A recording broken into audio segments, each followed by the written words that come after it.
আসসালামু আলাইকুম। সবাই কেমন আছেন? বিডি হালচালি পক্ষ থেকে সবাইকে সুস্বাগতম। প্রিয় ভিউয়ার্স, আশা করি যে যেখান থেকে বিডি হালচালের সাথে আছেন তারা সবাই শেষ পর্যন্ত ভিডিওটা দেখবেন, কারণ ভিডিওর মাধ্যমে আমি কিছু মেসেজ দিব, বিশেষ করে মিমের মেয়ের মুখের দাগ এবং আমাদের মোটো সুটো সাবিনার এই যে মোটা কমানো নিয়ে কিছু গুরুত্বপূর্ণ মেসেজ থাকবে, যেটা আসলে আমাদের সবার জানা দরকার। তো বন্ধুরা, শুরুই করি আজ এই যে বাপ্পির এই জামাইকে নিয়ে। অর্থাৎ বাপ্পির জামাইটা না ডুপ্লিকেট কপি বাপ্পি হয়ে উঠছে দিনের পর দিন। তার আচরণগুলা বাপ্পির যেমন মেয়েলি স্বভাব, ঠিক তেমনি এই যে সাকিব ভম্বল দাস একটা ভোদর, আমার একজন প্রিয় ভিউয়ার্সের নামটা দিয়েছে, আর দেখলাম যে হ্যাঁ, ভোদরের মতোই কিন্তু চেহারা এই সাকিবের। তো সাকিব, আমি অবাক হয়ে যাই যে ওর মা কোন দিন কতটুকু কী মাছ রান্না করবে, কী সবজি রান্না করবে, সেটা সিলেক্ট করে দেয় এই সাকিব। অদ্ভুত না? ওর বয়স কত, তার উপর বেকার একটা ছেলে। শোনা যায় যে সে মাস্টার্স পরীক্ষা দিচ্ছে। সেই মাস্টার্স পরীক্ষাতে একটা ছেলে, 2 বছরও হয়নি বিয়ের বয়স, সে এখনই কর্তৃত্বপরায়ণ করতে থাকে সংসারে। শুধু তাই না, মা কি রান্না করবে, মাকে সে ডিরেকশন দেয়, এতটুকু রান্না করবা, এই মাছ রান্না করবা, এই সবজি রান্না করবা, এই মাথাটা দেবা তানজিলাকে, এই কলিজা এতটুকু রান্না করে দিবা এই তানজিলাকে। অদ্ভুত না ব্যাপারটা? একজন মা যে তার বেকার সন্তানকে সকার ছেলের হাতে তুলে দিলে সেই মায়ের পরিণতি কি হতে পারে, এই সাকিবের মাকে দেখে আপনারা শিখুন।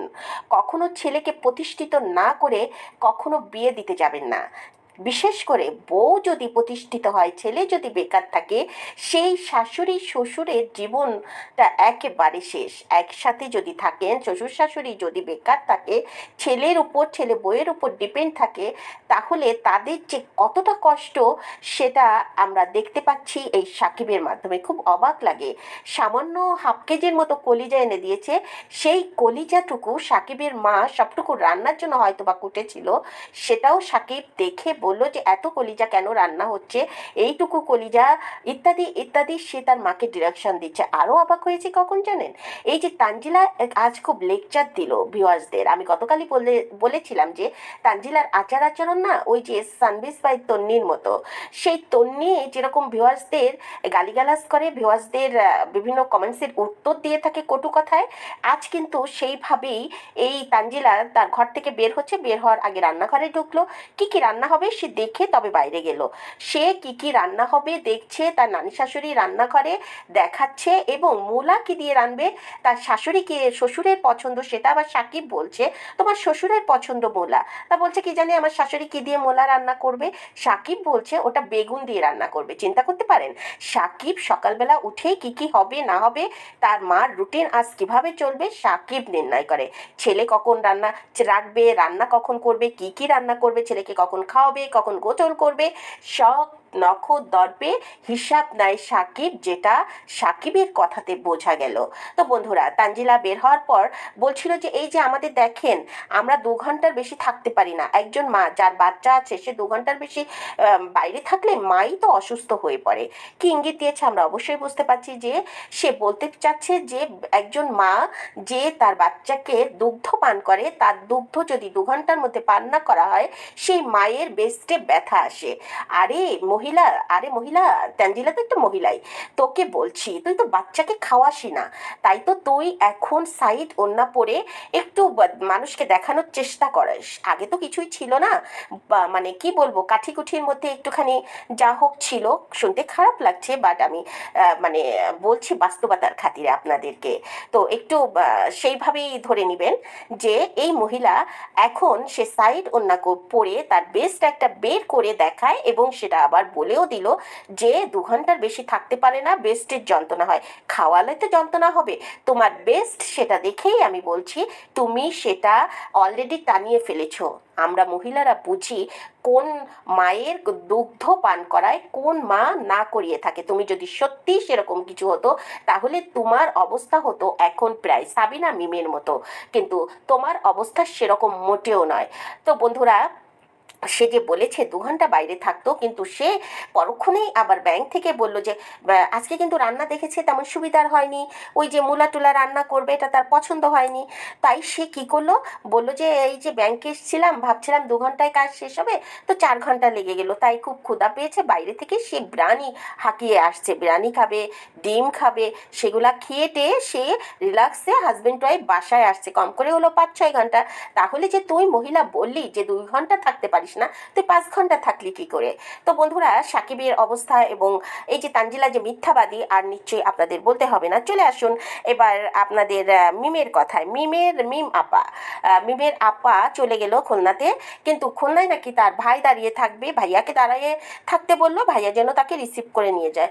তো আমি সেই ভাইয়া এবং আপার উদ্দেশ্যে কথাগুলো বলতে চাই যে 10 বছর বউ বাইরে রেখে কি করে এই আপা 3-4 মাস স্বামী সন্তান সংসার রেখে এই যে অচেনা অজানা মানে এক মহিলার কাছে এসে থাকলো, কোন স্বার্থে? এরকমও হতো মহিলা কোনো মানে বিরাট একটা পজিশনে আছে, যেটা সে উদ্ধার করতে পারবে তাকে সেই বিপদ থেকে, সে কোনো আমি যেটা বলতে চাচ্ছি আপনারা নিশ্চয়ই বুঝতে পারছেন যে মিম তো আসলে অনলাইনের সেলিব্রিটি, বাট বাস্তব জীবনে ওর একটা থানাতেও কোনো কাজ করতে পারবে না, কিংবা উচ্চ মহলে বেঁধে গেলে ধরলাম এই মহিলা কোনো মানে অপরাধী কিংবা কোনো কাজ তার উদ্ধারের জন্য মিমের কাছে আসছে, কিন্তু মিম তো সেই পর্যায়ে লোক না যে ওকে উদ্ধার করতে পারে। হ্যাঁ, একটা মোবাইল দিয়েছে, সেটা তো সে মানে কি বলবো, ওটা তো যে কেউ কিনে দিতে পারে, কিংবা সে এই 3-4 মাস কোনো অন্য কোনো বাড়ি কাজ করলেও সেই 12,000 টাকার মোবাইল কিন্তু কিনতে পারতো।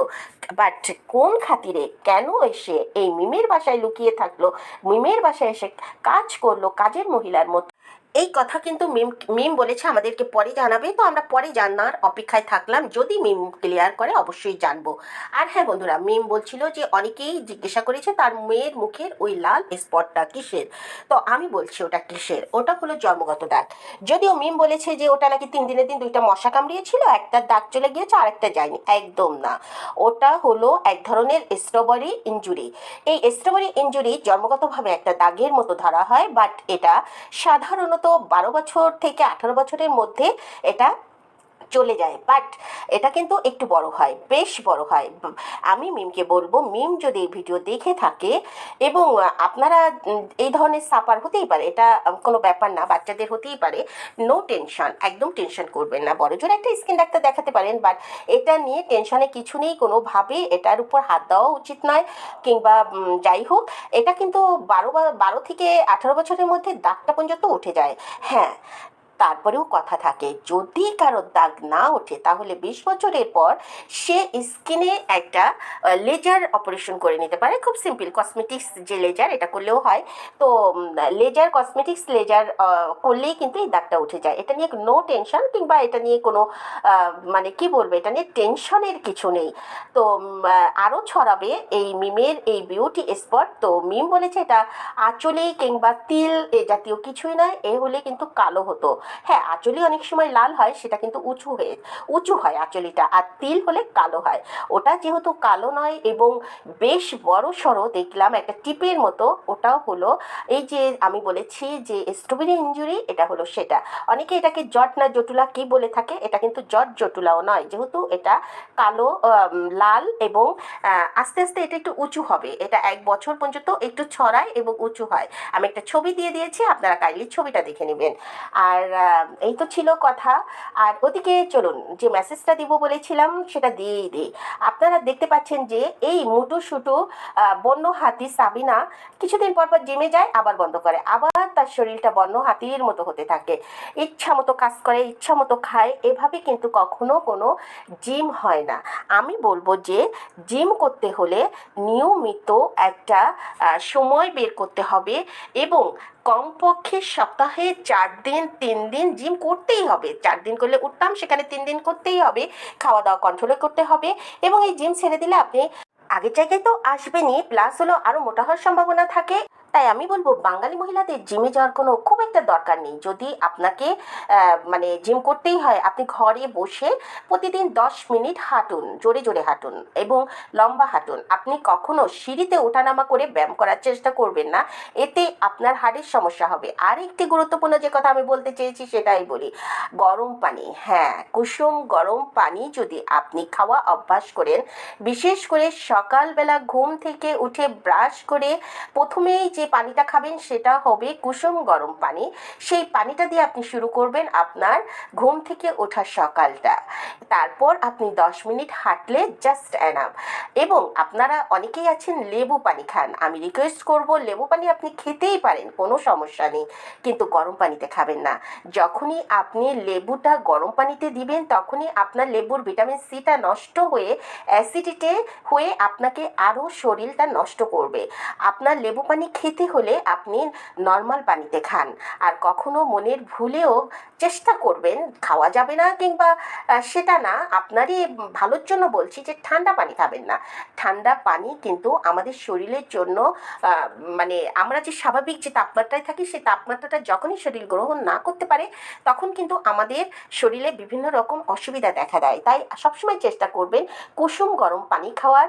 এবং বিশেষ করে সকালবেলা তো খাবেনই, 3 বেলা খাওয়ার আধা ঘন্টা আগে 1 গ্লাস কুসুম গরম পানি খেয়ে নেবেন এবং খাওয়ার 1 ঘন্টা, আধা ঘন্টা থেকে 1 ঘন্টার মধ্যে আরও 1 গ্লাস কুসুম গরম পানি খেয়ে নেবেন।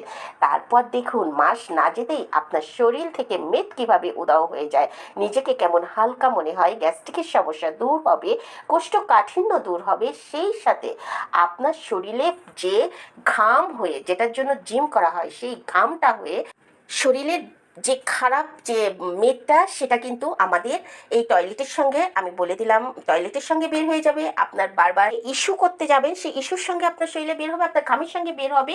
আপনার নো টেনশন, আপনি শুধু কুসুম গরম পানি খেয়ে যান। আপনি মনের ভুলেও স্বাভাবিক পানি খেলেও বরফ পানি 1 মাসের মধ্যে খাবেন না। আর 1 মাসের মধ্যেই আপনি এর ফলাফলটা পাবেন। হ্যাঁ, চেষ্টা করবেন রাত্রে 9টার মধ্যে রাতের খাবারটা খেয়ে ফেলার। তারপর যদি আপনার শরীরে দেখবেন যে ওজন ছিল সেই ওজনের কতটা কমে গিয়েছে, নিজেকে কতটা হালকা লাগছে, শুধু তাই নয় আপনার মধ্যে আগের চাইতে একটা তারুণ্য ভাবও চলে আসবে। তো বন্ধুরা চলে আসুন এবার, আপনাদের যে মেসেজ দেওয়া ছিল সেটা দিয়ে দিলাম। এবার চলে আসুন আমাদের বাপ্পির মনে তো রং লেগেছে, আপনারা কি টের পাচ্ছেন? সে কিন্তু এই যে সাথীকে অলরেডি ভিডিও করা শুরু করে দিয়েছে। সাথীকে সে শেখাচ্ছে কীভাবে পর্দা লাগাতে হয়, কীভাবে পর্দার স্ট্যান্ড খুলতে হয়, খুলতে যেয়ে আবার দুজনের একটু একটু স্পর্শ পেল। এবং আপনারা দেখবেন যে সাথী কিন্তু আগের থেকে অনেক চালাক হয়েছে। সাথীর কথা বলা, হাঁটা চলা স্টাইল কিন্তু দিনকে দিন একটা রঙিন একটা ভাব চলে আসছে। এই যে সাথী, আমি বলবো যে তিশাকে নিজেই শেষ বয়সে কপাল না পোড়াতে এই সাথীকে নিয়ে আসছে, কারণ শাশুড়ি তো নেই, বাঁধনহারা এখন কিন্তু বাপ্পির কিন্তু এখন কৈফতের কিছু নেই, বাপ্পির কিন্তু পিছুটান নেই বললেই চলে। হ্যাঁ, ছেলে মেয়ে তার পিছুটান, কিন্তু যে মুরব্বী বোন থাকে বিদেশ, মা তো চলেই গিয়েছে, বাবা তো তার আগেই চলে গিয়েছে, আর কিন্তু কেউ নেই বাপ্পিকে শাসন করবে, বাপ্পিকে মানে কৈফত দিতে হবে। ছেলে মেয়ে ওই তাবিয়া ছোট, তান সেও ছোট ধরতে গেলে। তো আসলে বাপ্পি বলা যায় না। আজকে সাথী যখন দেখলাম যে এই যে বনের মধ্যে যে কলমি শাক নাকি তুলতে গেল, ইদানিং কিন্তু বাপ্পি এবং তিশা দুজনেই কিন্তু তার মায়ের স্মৃতিচারণ খুব করছে এই দুদিন। মানে সে আসিফের বিয়েটি ভুলে গিয়েছে, আসিফের বিয়েটি নিয়ে তাদের আর কোনো গল্প নেই, কোনো কথা নেই। তো তারা এখন মায়ের স্মৃতিচারণ করছে, মায়ের দিয়ে তারা হেডলাইন ক্যাপশনগুলা দিচ্ছে। আর এদিকে তো বাপ্পির মনে দিল্লিকার লাড্ডু ফুটছে, আপনারা দেখে নিন, মিলিয়ে নিন। আমি কিন্তু আজ টের পেয়েছি। আর সাথী যখন ওই কলমি শাকের ব্যাপারটাই এবার তুলে ধরি, কলমি শাক যখন তুলতে গেল সাথীর মুখটুক কিন্তু খুব অন্ধকার ছিল, খুব তুলছে। আমি দেখলাম যে ওখানে কিন্তু তিশা বেশ অ্যাক্টিভ হয়ে তুলছে, সাথে কিন্তু পারুল খেলা আছে, বাট সাথী কিন্তু না তোলার ভান করছিল। 2-3 বার বলার পর সাথী মুখ গোমরা করে তবে শাক তুললো। সাথী আসলে এইসব শাকটা খেতে চায় না। সাথী আসছে ভালো মন্দ খেতে, ভালো মন্দ দেখতে, ভালো মন্দ কিছু শিখতে, রং তামাশা করতে। সাথীর সংসার হয়নি ঠিক এই কারণেই। সাথীও যে এই বাউন্ডারি টাইপের মেয়ে সেটা কিন্তু বোঝা গেল। সাথী আজকে শাক তোলার সময় ওর মুখের যে ভাব হয়েছিল এবং বাপ্পির সঙ্গে কাজ করার সময় তার যে উৎফুল্লতা ছিল এবং বাপ্পিকে সে মোবাইল ধরে দিচ্ছিল, বাপ্পি যখন তার বাড়িঘরে আগুন লাগিয়ে দিচ্ছিল, অর্থাৎ আগুন লাগিয়ে দেওয়া তার ক্যাপশনে ছিল তাই বললাম, সে মূলত মৌমাছি নাকি বলে ভীমরুল বলল, সেটা তাড়ানোর জন্য যে আগুনটা ধোঁয়াটা দিচ্ছিল, তখন কিন্তু এই সাথী ক্যামেরা ধরা ছিল। তো তখন কিছু আওয়াজ কিছু আমাকে খুব একটা সন্তুষ্টজনক করেনি। প্লাস হলো পর্দা টর্দা বের করার সময় এবং ওই বনের মধ্যে যখন শাক তুলছিল, সব কিছু মিলে সাথীকে মনে হলো সাথী একটু উদাস মনের, সাথী আসলে অন্য কিছু চাইছে এখানে এসে, সাথীর আর মন টিকছে না। সপ্তাহ দুয়েক না যেতেই যে মেয়ের এই অবস্থা, আর না জানি ভবিষ্যতে কি হবে। আর বাপ্পি তো অলরেডি শুরুই করে দিয়েছে সাথী সাথী সাথী। আর হ্যাঁ বন্ধুরা, আরেকটা কথা বলি, যে এই যে বাপ্পি যেটা দেখালো যে তার চলছে, সেখানে সে কারেন্টের একেবারে ধোঁয়া টোয়া মশাল জ্বালিয়ে ধোঁয়া দিচ্ছে, আগুন দিচ্ছে, কখন কোন অ্যাক্সিডেন্ট ঘটে এসবের কি খুব দরকার? আপনাদেরকে বলি, কোথাও যদি মৌচাক ঘরের মধ্যে এরকম বাসা বাঁধে, প্রাথমিকভাবে দেখেন যে বাসা বাঁধতে চাচ্ছে, 2-4টে মৌচাক কিছুতেই ঠেকানো যাচ্ছে না, তখন আপনারা লবণ, হ্যাঁ লবণ পানি ওই জায়গাটায় দিবেন। বিশেষ করে আপনারা যদি সরাসরি লবণ ওই জায়গাটায়, মৌমাছি যে জায়গাটা বাসা বাঁধতে চাচ্ছে ওই মধু চাক তৈরি করার আগে ঠিক ওখানে যদি খানিকটা লবণ রেখে দেন, খানিকটা লবণ ডলেন, কিছুদিন কি আধা ঘন্টার মধ্যেই দেখবেন মৌমাছি ওখান থেকে পালিয়েছে, তারা আর চাক বাঁধার ধারের কাছেও থাকবে না। তো আজকে এই পর্যন্তই, সবাই ভালো থাকুন, সুস্থ থাকুন, দেখা হবে অন্য কোনো ভিডিওতে।